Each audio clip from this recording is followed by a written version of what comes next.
তিরমিজির হাদিস নোট করেন, বিশ্বনবী বলেছেন আউয়ালু মা খালাকাল্লাহু তাআলা কালাম।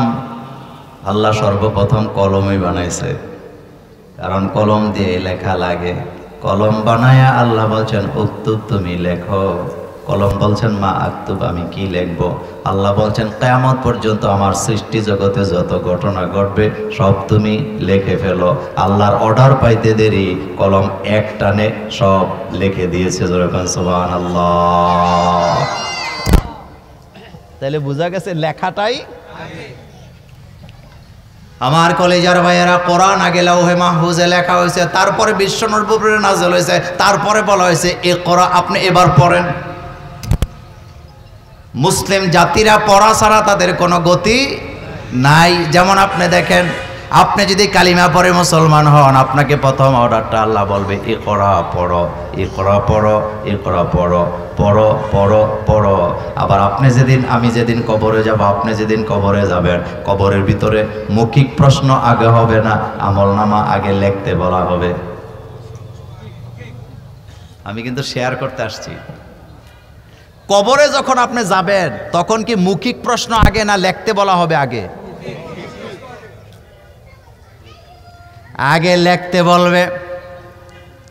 এই যে আজকে মোহাম্মদপুরে এখানে মাহফিল হইতেছে, সূরাতুল কলমের তাফসীর চলতেছে, বাদ মাগরিব মরার পরে ফেরেশতারা বলবে উক্তুব, লেখো।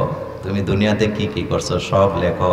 আপনি কোরআনের আন্দোলন করছেন, নামাজের আন্দোলন করছেন, মসজিদ বানাইছেন, মাদ্রাসা বানাইছেন, আল্লাহর পথে স্লোগান দিছেন, লেখালেখি করছেন ইসলামের পক্ষে, লিখতে কিন্তু কোনো ভয় নাই। কিন্তু বান্দ্রামি করছেন ইসলামের 12টা বাজানোর জন্য, কোরআনের পাখিদেরকে হাতের কলম দিয়া ফাঁসি দিয়েছেন। এটা লিখলে আপনার কপালে মাইর আছে না? না।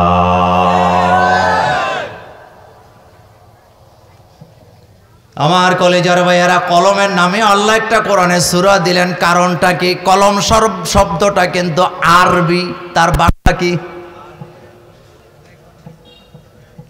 বাংলা ভাষার দরদ আমাদের মধ্যে আসে না? নাই।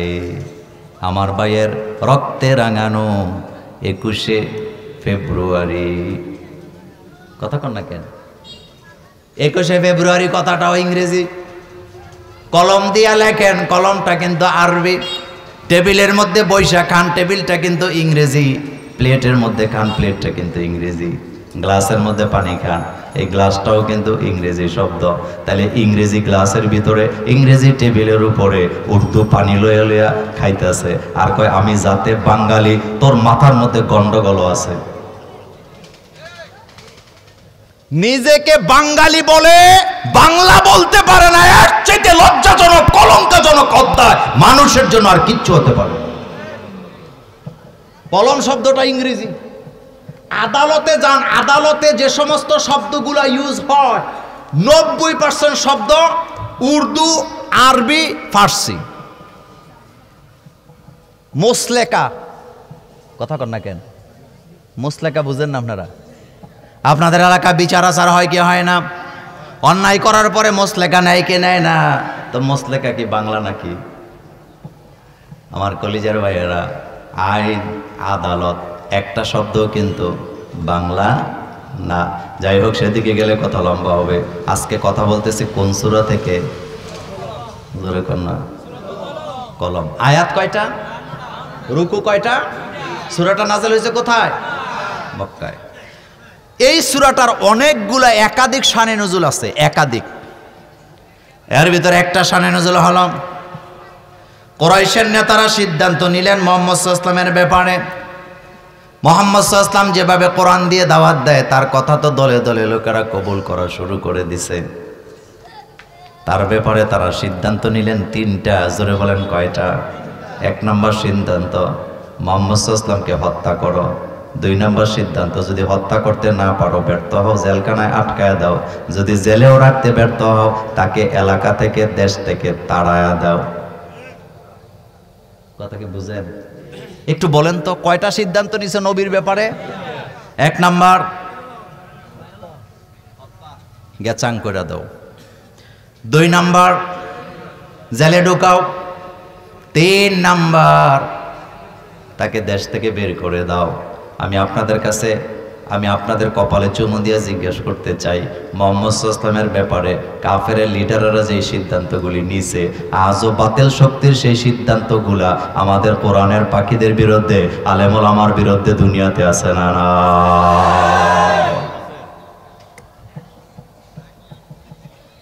সেম সিদ্ধান্তগুলা এখনো আছে। আপনি মনে করেন না ডক্টর আবুল কালাম আজাদ, মিজানুর রহমান আজহারিরা কথা বলে খুব শান্তিতে আছে? সবসময় এই তিনটা সিদ্ধান্ত তাদের পিছেও ঘুরে। আমার কলেজের ভাইয়েরা যোগে যোগে বাতিল শক্তি এই সিদ্ধান্তগুলাই নিছে, আরবের নেতা নিছে, নিয়ে এগুলো আবার কলম দিয়া লিখছে। আর এই কথাটা নবীকে জানায় দেওয়ার জন্য সূরাতুল কলম নাযিল করেছেন কে?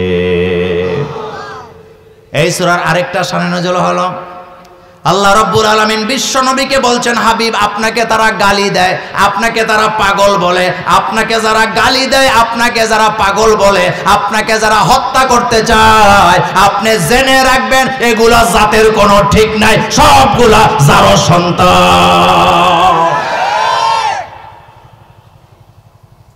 কি সন্তান? কি সন্তান? উতুল্লিম বাদা যালিকা। আমার কলেজের ভাইয়ারা, বিশ্ব নবীকে গালি দেওয়া হলো। আল্লাহর নবী, কোরআনের আয়াত নাজেল হয়েছে নবীর উপরে, নবীজি পড়তেছেন উতুল্লিম বাদা যালিকা জানিম। মুহাম্মদ সাল্লাল্লাহু আলাইহি ওয়াসাল্লামকে যারা গালি দেয় তারা যারও সন্তান, তার মানে বাপের ঠিক নাই। এ কথা শোনার পরে যে গালিটা দিছিল তার মাথাটা গরম হয়েছে। সে মনে মনে ভাবলেন, মুহাম্মদ তো একটা পাগল, তার পিছে ঘুরে তো রেজাল্ট পাওয়া যাবে না। আমি যারও সন্তান কিনা এটা জানতে হলে একমাত্র সাক্ষী আমার মা। কে? চোর হইল মানুবালা। মার কাছে গেছে। কার কাছে গেছে? মার কাছে যায় বলতেছে, মা আমি মুহাম্মদ সাল্লাল্লাহু আলাইহি ওয়াসাল্লামকে গালি দিছিলাম, মুহাম্মদ কোরআন আয়াত পড়ে আমাদেরকে শোনাইছে আমি নাকি যারও সন্তান। মা সত্যি করে বলো তো, আসলে কি আমি যারও সন্তান নাকি? মা মাথাটা নিচের দিকে দিয়ে বলতেছে, বাবা আমরা মুহাম্মদকে রাসূল মানি না ঠিক, কিন্তু মুহাম্মদ জীবনে কোনোদিন মিথ্যা কথা বলে না। আল্লাহু আকবার বলেন মিয়া। কথাগুলো কি আমার বানানো কথা না কোরআনের কথা? 3 নাম্বার শানে নজল, মুহাম্মদ সাল্লাল্লাহু আলাইহি ওয়াসাল্লামের ব্যাপারে আল্লাহ বলতেছেন, হাবিব আপনার দিকে যারা থুতু নিক্ষেপ করবে, অথবা আপনাকে যারা গালি দিবে, অথবা আপনার ইসলামকে যারা থামায়া দিতে চাইবে, আমি চিরতরে তাকে এখান থেকে থামায়া দিব। বিশ্বনবীর উপরে একজন থুতু মারছিলেন। কার ছেলে? আবু লাহাবের ছেলে। বলেন কার ছেলে? নাম কি? উতাইবা। কি নাম? কথা কন না কেন আপনারা? উতাইবা। মুহাম্মদ সাল্লাল্লাহু আলাইহি ওয়াসাল্লামের সামনে যায় দাঁড়াইছে, মুহাম্মদ সাল্লাল্লাহু আলাইহি ওয়াসাল্লামের নাক চেহারা মোবারকের দিকে থুতু মারছে। আল্লাহর নবীর উপরে থুতুটা পড়ে নাই, রাসূল মুখটা সরায় নিছে, কিন্তু রাসূল কষ্ট পাইছে। আকাশের দিকে তাকায়া আল্লাহ রাসূল একটা কথাই বলছে, আল্লাহ উতাইবা আমার দিকে থুতু মারছে, তোমার দরবারে আমার একটাই ফরিয়াদ, তোমার পৃথিবীতে তোমার যত পাগলা কুকুর আছে, একটা পাগলা কুকুর উতাইবার পেছনে লাগায়া দাও। পৃথিবীতে আল্লাহর পাগলা কুকুর নাই? খাপে খাপে মিলাই নিবেন। এখন দৌড়ায় আবু লাহাবের কাছে গেছে। উতাইবা যায়, কয় বাবা সর্বনাশ হয়ে গেছে। কয় কি সর্বনাশ? কয় মুহাম্মদ সাল্লাল্লাহু আলাইহি ওয়াসাল্লামের দিকে থুতু মারছিলাম, কিন্তু মুহাম্মদ সাল্লাল্লাহু আলাইহি ওয়াসাল্লাম আকাশের দিকে তাকায় তার রবের কাছে বিচার দিছে, আল্লাহ আমাকে থুতু মারছে, তোমার একটা পাগলা কুকুর তার পিছনে লাগাও। কয়টা? এবার আবু লাহাব কয়, বাবা রে তোর আর বাঁচার কোনো নিরাপত্তা নাই, কারণ মুহাম্মদের রব তাই করে, মুহাম্মদ তার রবের কাছে যা বলে। সিরিয়াতে গেছে বাণিজ্য করার জন্য, পোলার পেছনে 10-12টা লাগাইছে নিরাপত্তা কর্মী। রাতের বেলা তাবু গেছে এক জায়গায়, উতাইবা থাকে মাঝখানে, তাবুর পোটলা পাটলি মানুষগুলা থাকে চতুর্দিকে। উতাইবার চিন্তা একটাই, মুহাম্মদ সাল্লাল্লাহু আলাইহি ওয়াসাল্লাম যে বলছে পাগলা কুকুর আমারে হামলা করবে, না জানি কখনোই পাগলা কুকুর আসে নাকি। এবার সিরিয়া থেকে আসার সময় তাবু গেছে মরুভূমির মাঝখানে, চতুর্দিকে গাট্টি বুসকা মালামাল রাইকা মাঝখানে উতাইবারে রাখছে। একটু পরে উতাইবা তাকায় দেখতেছে দূর থেকে, অনেক দূর থেকে একটা বাঘ তাদের দিকে আসতেছে। তাফসিরে আসছে, এই হাদিসের ব্যাখ্যা আসছে, ওতাইবা এত জোরে চিৎকার দিচ্ছিলেন, সে শুধু বলতেছিলেন, ও দুনিয়াবাসী তোমরা কোথায়, আমাকে বাঁচাও, মুহাম্মদ সাল্লাল্লাহু আলাইহি ওয়াসাল্লামের পাগলা কুকুর আমার উপরে হামলা করতে আসতেছে। চতুর্দিকে যে নিরাপত্তা কর্মীরা ছিল, বাঘ দেখার পরে সবাই শুয়ে গেছে নিজের চাচা আপনা যান, কথা কান না কেন, চাচা আপনা যান বাসা। কোথায় ভেজা গাড়ির ভিতরে ঢুকছে, মাথাটা নিচের দিকে দিয়া মরার মতো বাং করতেছে। এবার ওই বাঘটা এসে চতুর্দিকে সবাইকে নাক দিয়া শুকতেছে। চতুর্দিকে আরো মানুষ আছে না, নাক দিয়া দেখে। আমার কলেজার ভাইয়ারা, এই যে আপনারা দেখেন র্যাব অথবা বিভিন্ন বাহিনীর লোকেরা কুকুর দিয়ে আসামি ধরে কি ধরে না, ইয়াবা ধরে কুকুর দিয়া ধরে কিনা, এটা তার আগে ধরে নাই, এটা আল্লাহ রাব্বুল আলামিন আসামি দইরা কুকুর দিয়া দেখায়া দিছে, এভাবেও আসামি ধরা যায়। এবার বাঘ আইসা অমকের নাক দেয়, অমকরে নাক দেয়, মোহাম্মদের বাইরে দেয়, অমকরে দেয়, তমকরে দেয়, কিন্তু কাউকে কোনো আক্রমণ করে না, কারণ এটা আসামি না, আসামির গ্রান তার মধ্যে নাই। কিন্তু যেই লোকটা মুহাম্মদ সাল্লাল্লাহু আলাইহি ওয়াসাল্লামকে থুতু মারলেন, তার কাছে যাওয়ার পরে যেই মাত্র গ্রানটা শুকে নাকের মধ্যে লাগলো, এমন জোরে থাপ্পড় দিছে, কল্লা একদিকে, শরীরটা আরেক দিকে চলে গেছে। আল্লাহ পৃথিবীর মানুষকে জানায় দিয়েছে, আমার হাবিবের বিরুদ্ধে ষড়যন্ত্র করবি, একটাকেও ছাড় দেওয়া হবে না।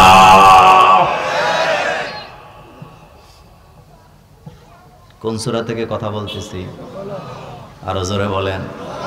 আয়াত কয়টা, রুকু কয়টা, নাযিল হয়েছে কোথায়? আসেন একটু আলোচনা করি। কলম, জোরে বলেন কি? কলম। আমার কলিজার ভাইয়েরা, কলমের নামে আল্লাহ সূরা কেন দিলেন এটা আগে একটু বলি, কারণ কলমের অনেক শক্তি আছে না নাই? কলমের শক্তি হলো 10টা। কয়টা? আমার কথা কিন্তু রাজনীতি খুঁজলে হবে না, আমি কিন্তু সূরা কলমের তাফসীর করতেছি। কলমের শক্তি কয়টা, জোরে বলেন। 1 নাম্বার কলমের শক্তি হলো, কলমের এত পাওয়ার, কলমের এত পাওয়ার, এত পাওয়ার, নিরপরাধ মানুষকে ফাঁসির মঞ্চে বসানো যায়, আবার অপরাধীকে কলমের খোঁচা দিয়া নিরপরাধ বানায় দেওয়া যায়। কলমের 2 নাম্বার পাওয়ার, জাল হাদিস করে একজনের জমি আরেকজনের লেখা নেওয়া যায়। আপনাদের মোহাম্মদপুরে জীবনও এমন ঘটনা ঘটে নাই? আমি ছোটবেলা প্রাইমারি স্কুলে পড়ছি, হাই স্কুলে পড়ছি, জাহাপুর, আপনারা নাম শুনতে পারেন, জাহাপুর, ওই স্কুল এবং হাই স্কুলে আমি পড়ছি। তা আমি তখন প্রাইমারি স্কুলে পড়ি, হ্যাঁ। তো বাপের ছোট সন্তান আছিলাম, একটু চঞ্চল, মানে 7 ভাই বোনের সবার ছোট আমি। তো রাতের বেলা মাগরিবের নামাজের পরে আমি টেবিলের মধ্যে পড়তেছি, আমাদের এই গ্রামের একটা লোক, লোকটা মারা গেছে, লোকটার নাম সুবেদ আলী, আমরা দোয়া করি আল্লাহ লোকটাকে জান্নাত দান করুক। ওই লোকটা আমার আব্বার কাছে একটা বিচার নিয়ে আসছে। বিচারটা হলো, আব্বাকে বলতেছে যে চাচু, গ্রামের লোকেরা চাচাই তো ডাকে, বলতেছে যে আমি জমি বিক্রি করছি 5 শতক, কিন্তু আমার থেকে লিখে নিয়ে গেছে 7 শতক। কথা বুঝেন নাই? বেচারা বিক্রি করছে কত, লেখছে কত, কি দিয়া লেখছে, উজ্জ্বলন। তো উনি এটা বলতেছে, তা আমি একটু চঞ্চল আগেই ছিলাম, আমার তো এটা শূন্য মাথা গরম হয়েছে। আমি বললাম, মিয়া সাহেব, আপনার জমি আপনি বিক্রি করছেন 5 শতক, লেখা নিয়ে গেল 7 শতক, আপনি কয়েছিলেন নিয়ে? এটা কওয়াতে লোক, গ্রামের লোক তো সহজ সরল, উনি আমার বাপের কাছে বিচার দিতেছে। আচ্ছা চাচু বলেন তো, মোল্লা নাজিম যে আমাকে আসামি বানায়, আমি কি ফরা বুঝি? তো আমাকে বলছে হাতের মধ্যে কালি লাগাইয়া, এই যে দলিল একটা লেখাই না, বলছে এখানে মারো, আমি মারছি। পরে দখল দেওয়ার পরে বলতেছে 7 শতক, কিন্তু আমি বিক্রি করছি কয় শতক? এই কথাটা আমি কলমের পাওয়ারের কথা বললাম। এই যে লোকটা বুঝে না, লেখাপড়া জানে না, কিন্তু দলিলের মধ্যে 7 শতক লেখা, উনি সই দিছে। উনি যদি কিয়ামত পর্যন্ত দাঁড়ায় বলে আমি 5 শতক বিক্রি করছি, আর দলিলের মধ্যে লেখা আছে 7 শতক, কোনটা ঠিক? আর জোরে বলেন কোনটা ঠিক? সুতরাং কলমের কোষা দিয়া অবৈধ দলিল কইরা মানুষের জমি জামা আত্মাত করে নিয়ে যায়, এমন পাবলিক বাংলাদেশে আছে না? না। কলমের 3 নাম্বার শক্তি হলো, এই পৃথিবীতে যে কোনো আদর্শকে আপনি মুছে দিতে পারবেন, কিন্তু কলম দিয়া যে আদর্শ লিপিবদ্ধ করা হয়, কলম দিয়া যে আন্দোলনের গোড়াপত্তন হয়, এই লোকদেরকে দুনিয়া থেকে মিশিয়ে দেওয়া যায় না। বিশ্ববিখ্যাত লেখক মাওলানা আবুল আলা মওদুদী রহিমাহুল্লাহ এই কলম দিয়া এত লেখছে, এত তাফসির, এত হাদিস, এত ব্যাখ্যা, এত মাসালা, এত ইসলামী সংস্কৃতি মাওলানা আবুল আলা মওদুদী লিখে গেছেন। আমার কলিজার ভাই, এটা রাজনৈতিক ব্যাপার নয়। তার বই একবার যে ব্যক্তি পড়ে, তার কলিজার ভিতরে কোরআনের আইনের গুরুত্ব বুঝাইয়া দেন কে? কলমের এত ক্ষমতা, কলমের আদর্শকে বন্দুকের নালা দিয়া, আগুন দিয়া জ্বালায় দেওয়া যায় না। এজন্য কলমের নামে সূরা দিছে কে? কথা কন না কেন? আমার কলেজের বেড়া, কলমের এমন ক্ষমতা। নির্বাচনে পাশ করছে একজন, রেজাল্ট পাইছে কি দিয়া পাইছে? কালকে সকালে কয়েন না মোল্লা নাজিম ওয়াজ করছে রাজনীতি না, আমি রাজনীতির ওয়াজ এটা বুঝাই নাই। এই যে রেজাল্টটা পাল্টাইছে কিসের খোঁচা দিয়া? ভোট কিন্তু বাক্সের ভিতরে আছে। মোহাম্মদ আলী ভাইও দাঁড়াইছে, মোল্লা নাজিমও দাঁড়াইছে। মোল্লা নাজিম ভোট পাইছে 2300, মোহাম্মদ আলী ভাই ভোট পাইছে 3000, আমার চেয়ে 700 বেশি। এবার এটা বাক্সের ভিতরে ভোট ঠিকই আছে, কিন্তু কাগজের ভিতরে কলম দিয়া মোল্লা নাজিমের রেজাল্ট মোহাম্মদ আলীরে দিয়া দেয়, আর মোহাম্মদ আলীটা মোল্লা নাজিমরে দিয়া কলম দিয়া সই কইরা অবৈধ পন্থায় ক্ষমতা দখল করে। এমন ডাকাইত আছে না? কথা কি চলবো? কি দিয়া করে এগুলা? কি দিয়া করে? এই জন্য আল্লাহ কলমের নামে সূরা দিছে। কলম, জোরে বলেন কি? কলম। কলমের 5 নাম্বার ক্ষমতা হলো, কলমের 5 নাম্বার ক্ষমতা হলো কিয়ামতের ময়দানে এই কলমের লেখা আমলনামা আমাদের হাতে ধরা দিবেন কে? ইকরা কিতাবাক কাফা বিনাফসিকাল ইয়াউমা আলাইকা হাসিবা। আল্লাহ বলবেন বান্দারে তোর আমলনামা তুই পড়। তাহলে বোঝা গেছে আমলনামাটা আগেই লেখা, আগেই। ইন্না আলাইকুম লাহাফিজিন কিরামান কাতিবিন ইয়ালামুনা মা তাফালুন। ও মোহাম্মদপুরের যুবকেরা, কোন জায়গায় বান্ধবীর কি মেসেজ করছো, কোন জায়গায় ফেসবুকে টিপ দিয়া কাউকে অবৈধভাবে তুমি একটা খোঁচা মাইরা কমেন্টস করছো, সবগুলা তোমার আমলনামায় লিপিবদ্ধ হয়ে যায়। কি দিয়া? কি দিয়া লেখে কে? কে লেখে? লেখুন না ফেরেশতা আছে না নাই? ইন্না আলাইকুম লাহাফিজিন কিরামান কাতিবিন ইয়ালামুনা মা তাফালুন। আমার কলিজার ভাইয়েরা, কলমের 6 নম্বর ক্ষমতা এত মারাত্মক, কলমের 6 নম্বর ক্ষমতা এত মারাত্মক। কলম দিয়া সীমানা আইকা একটা পাঠায় দিনাজপুরে, আর একটারে পাঠায় পঞ্চগড়। এমন কলমের খোঁজা আছে না নাই? 47-এ দেশ ভাগ হইছে। কত সালে? তখন কোন কোন দেশ? আমি তো কলমের ক্ষমতা বুঝাইতেছি আপনারা, একটু জোরে বলেন কোন কোন দেশ। কিন্তু কলমটার কি ক্ষমতাটা ছিল একটু দেখেন। দেশ ছিল একটাই, এটারে ভাগ করে 3টা, এক কলমের খোঁচা দিয়া করে তারা। এই জন্য কলমের নামে সূরা দিছে কে?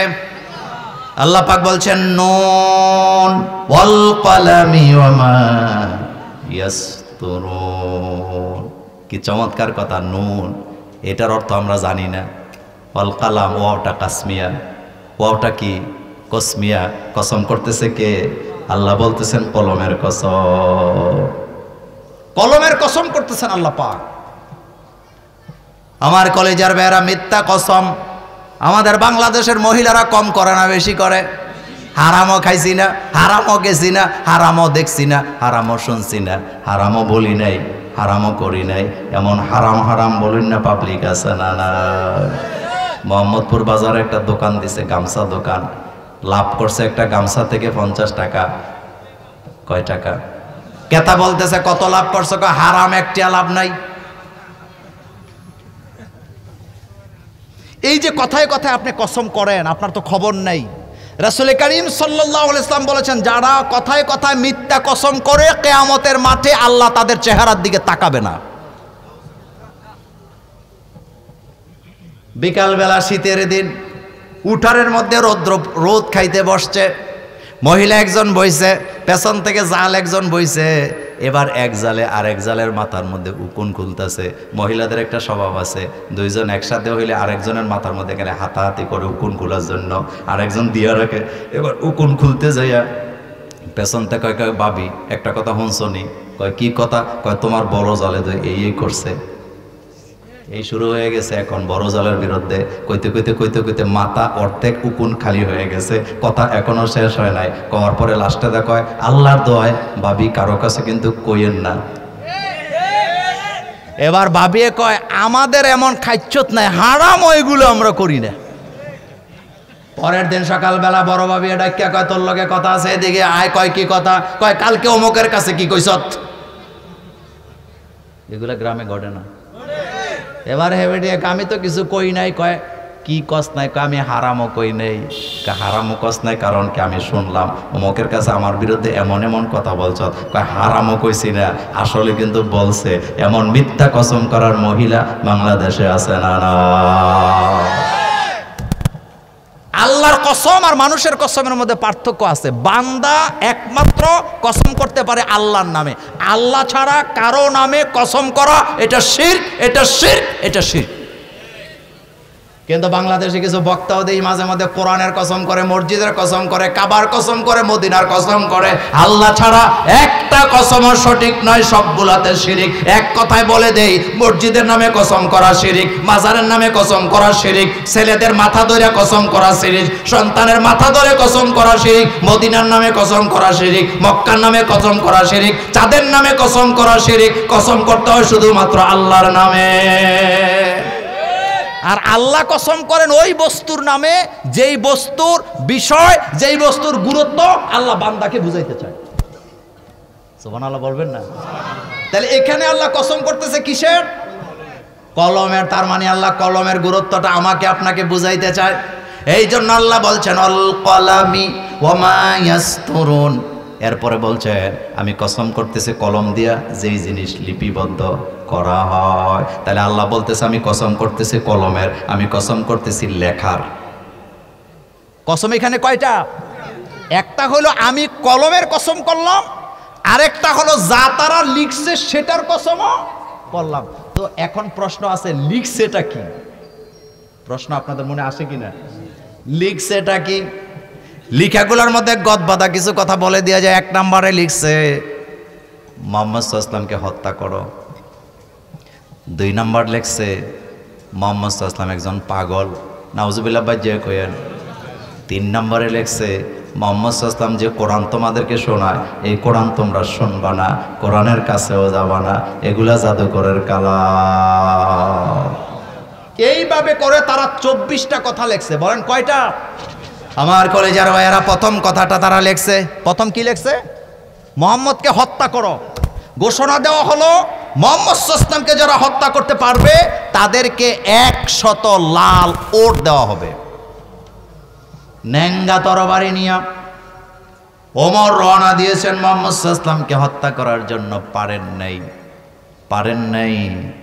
কোরআন তাকে এমনভাবে ঘিরে ধরেছে, সেখান থেকে ফিরতে পারেন নাই, বরং উল্টা আল্লাহর নামের স্লোগান দিতে দিতে সেখান থেকে বেরিয়ে এসেছেন। এটা কবুল করেছেন কে? 2 নম্বরে লেখছে মুহাম্মদ একটা পাগল। সামনের আয়াতে আল্লাহ এই কথাটা বলছেন মা আনতা বিনিআমাতি রাব্বিকা বিমাজনুন। হাবিব আপনি পাগল নন। যারা আপনাকে পাগল বলে তারা নিজেরাই পাগল। মুহাম্মদ সাল্লাল্লাহু আলাইহি ওয়াসাল্লামকে পাগল বলার কারণ ছিল 11টা। কথা কি বুঝতেছেন? তারা যে নবীকে পাগল বলতেন, এই পাগল বলার কারণ ছিল 11টা। জোরে বলেন কয়টা? যেমন আমাদের দেশে হিংসা আছে না? হিংসাটা কি ধরনের জানেন? বুয়া বাড়ির পাশে গরিবের একটা বাড়ি, বুয়া বাড়ির বংশ বড়। বুয়া আছে নি এলাকায়? পরে আবার বুয়ারা রাগ করবো। বুয়াদের জমি জমা কম না বেশি, কিন্তু বুয়া বাড়ির পাশে একটা গরিবের বাড়ি, সেই বেড়া রিক্সা চালায় খায়। বুয়া বাড়ির বুইয়ারা বেচতে বেচতে বেচতে বেচতে বেচতে বেচতে নামে শুধু বুইয়া আছে, কিন্তু বাড়িটা ছাড়া কিচ্ছু নাই। এমন বুইয়াও বাংলাদেশে আছে না নাই? আমি কিন্তু বুইয়াদের বিরুদ্ধে ওয়াজ করতেছি না, কিন্তু বুইয়াদের যে বেচতে বেচতে কিচ্ছু নাই, এরপরও পাশের বাড়ির গরিব লোকের বিরুদ্ধে হিংসা কম না বেশি? ওভারার পোলা যখন ঢাকা ভার্সিটিতে টিকছে, কয় হুমসি টিকছে বলে, তো ঢাকা ভার্সিটির থেকে অনার্স মাস্টার্স করছে। এবার বুইয়া সব ঠ্যাঙ্গের উপরে ঠ্যাং তুললা বিড়ি মুখে দিয়া কয় আমরা বুইয়া বাড়ির লোক, আমাদের সাথে পারবে নাকি? ছেলে শুনছি ঢাকা ভার্সিটির থেকে নাকি অনার্স মাস্টার্স করছে, করলে করবেও, লাভ নাই, চাকরি পাইতো না। কয়দিন পরে খবর পাইছে ছেলে তো বিসিএসে চাকরি পাইয়া লাইছে, কয় পাইলে পাইছে নিয়োগ হবে না। কয়দিন পরে নিয়োগ হয়েছে, কয় পাইলে পাইছে বেতন পাবে না। এমন হিংসা করি না মানুষ আছে না? না। ছোটবেলা আমরা গল্প পড়ছি, শিয়ালের গল্প, আঙ্গুল ফল, কথা কোন কেন আঙ্গুল ফল। তো মক্কার কাফেররা যে মোহাম্মদ সাল্লাল্লাহু আলাইহি ওয়াসাল্লামকে পাগল বলতেন, কারণ ছিল 11টা। জোরে বলেন কয়টা? তার ভিতরে 1 নাম্বার কারণ ছিল মোহাম্মদ সাল্লাল্লাহু আলাইহি ওয়াসাল্লামকে প্রশ্ন করে কোনোদিন হারানো যায় না। সুবহানাল্লাহ ভাই, জি, প্রশ্ন করে হারানো যায় না। এই জন্য জিদ্দা কয় মোহাম্মদ একটা পাগল। 2 নাম্বার, মোহাম্মদ সাল্লাল্লাহু আলাইহি ওয়াসাল্লামের জবান মোবারক থেকে যেই কোরআনের বাক্যগুলো বের হয়েছে, এই বাক্যের একটা শব্দ বানাবার ক্ষমতা ডক্টরের ডিগ্রি ওলাদের নাই। এজন্য তারা মোহাম্মদ সাল্লাল্লাহু আলাইহি ওয়াসাল্লামকে পাগল পাগল ডাকে। তখন ছিল সাহিত্যের যুগ। কিসের যুগ? কাগজের মধ্যে লিখে সাহিত্য, এইভাবে করে পিলারের গোলায় লটকাইয়া নিচে লিখে রাখতো, আমি যে সাহিত্য লিখলাম, বাপের বেটা হলে আমার তার মতো আরেকটা বানাও। আরেকজন আবার এটার থেকে ভালো বানায় হেডের উপরে লাগাইতো, হেডের উপরে হেডা, হেডের উপরে হেডা। এই সাহিত্যের যুগে কোরআন নাযিল করেছেন কে? কিন্তু কলেজার ভাইয়ারা, কোরআন কি সাহিত্য না সাহিত্যের আব্বা? কথা কয় না কেন? কোরআন কি সাহিত্য না সাহিত্যের আব্বা? কোরআন তো এমন সাহিত্য, রবীন্দ্রনাথের সাহিত্য পড়া দেখেন, প্রেম প্রীতি ছাড়া, নারীর সৌন্দর্য ছাড়া কিচ্ছু পাবেন না। কিন্তু কোরআন পড়ে দেখেন, অশ্লীল একটা শব্দ কোরআনে খুঁজে পাবেন না। তারা আমরাও তেমন কোরআন বানাইতে পারি। আল্লাহ বলছেন, ও ইন কুনতুম ফি রাইবিম মিম্মা নাযালনা আলা আবদিনা ফাআতু বিসূরাতিম মিন মিসলি। তোমরা যদি সন্দেহ করো আমার বান্দার প্রতি যে কোরআন আমি নাজিল করেছি, তোমরা যদি সন্দেহ করো যে এই কোরআনটা আমার বান্দা মুহাম্মদ সাল্লাল্লাহু আলাইহি ওয়াসাল্লাম নিজে বানায়, তাহলে তোমরা যাও না কোরআনের মতো করে একটা সূরা বানায় নিয়ে আসো। পারছিল কিনা বলেন? আরো মজার কথা বলি আমার কলিজার ভাইয়েরা, গত কিছুদিন আগে ইন্ডিয়ান একটা চ্যানেল থেকে একটা নিউজ প্রচার হয়েছে। ওই নিউজের বাক্যটা আমি এখনো স্ক্রিনশট দিয়ে ভিডিওটা সংগ্রহ করে রাখছি। কি চমৎকার কথা! রোবট বানাইছে, আধুনিক রোবট।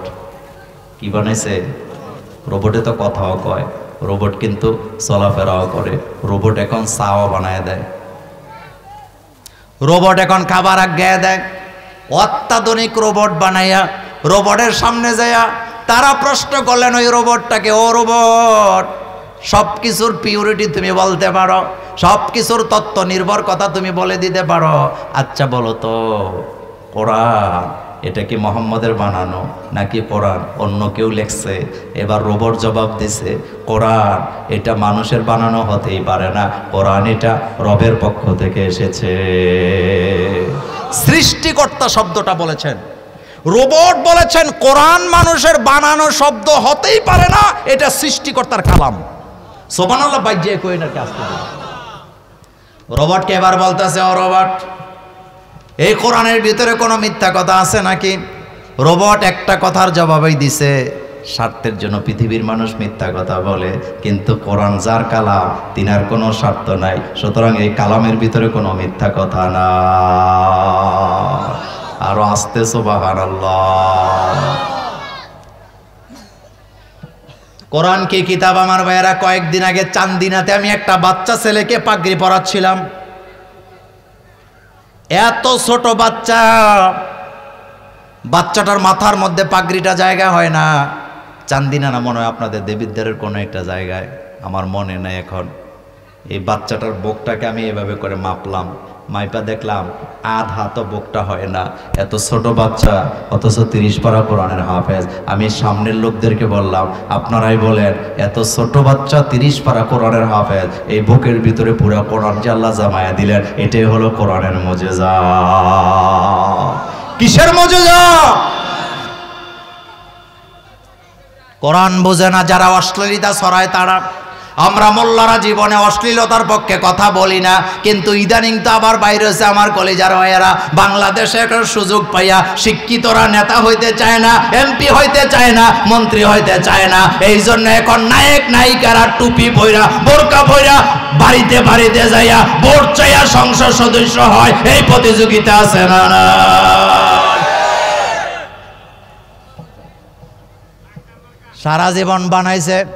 সারা জীবন বানাইছে সিনেমা। সিনেমার মধ্যে দেখাইছে নারীদের সাথে কিভাবে ড্যান্স দেওয়া লাগে, সারা জীবন বানাইছে সিনেমা। দেখাইছে কিভাবে পরনারীর সাথে প্রেম করা লাগে, সারা জীবন বানাইছে সিনেমা। দেখাইছে কলেজে যে কিভাবে প্রেমের প্রস্তাব দেওয়া লাগে, কিভাবে প্রেমের আন্দোলন করা লাগে, কিভাবে বাপ মারে না জানে কোর্ট ম্যারেজ করা লাগে। এখন আছে আমাদের নেতা হওয়ার জন্য, তাও আবার টুপি পরা পাঞ্জাবি লাগাইয়া মসজিদের ভিতরে ঢুইকা এখন বলতেছে, আপনারা যদি আমাকে ভোট দেন আমি ऐसा करेंगे तैसा करेंगे। আমরা বলি, বাবুরে তোমার পেটের ভিতরে যে গোলা বারুদ আছে এগুলা যদি জাতিরে দাও, পুরা জাতিকে ধ্বংস করার সম্ভাবনা আছে না? আবার আরেকজন দাঁড়াইছে টাক মার্কা, এডিরে দেখলে কুত্তায়ও বেশকি মারে। গতকালকে দেখলাম সাক্ষাৎকারে বলতেছে, আগে জানতাম সিনেমার মধ্যে জানাইছে চৌধুরী সাহেবরা বড্ড খারাপ হয়, এখন দেখি বাস্তবের চৌধুরী সাহেবরা আরো খারাপ। বাস্তবের চৌধুরী সাহেবরে ঠিক করার জন্য আমারে ভোট দাও, আমারে ভোট দাও, আমারে নেতা বানাও। আমি বলি, ও ভাইয়েরা, আপনাদেরকে আমরা কিন্তু আগেই বারবার বলছিলাম, সিনেমাতে টুপিওয়ালা দাড়িওয়ালা লোকদেরকে চৌধুরী বানাইয়া আসলে চৌধুরী সাহেবরে বেইজ্জতি করা হয় না, বিশ্বনবীর চরিত্রের উপরে আঘাত দেওয়া হয়। কথা ঠিক কিনা?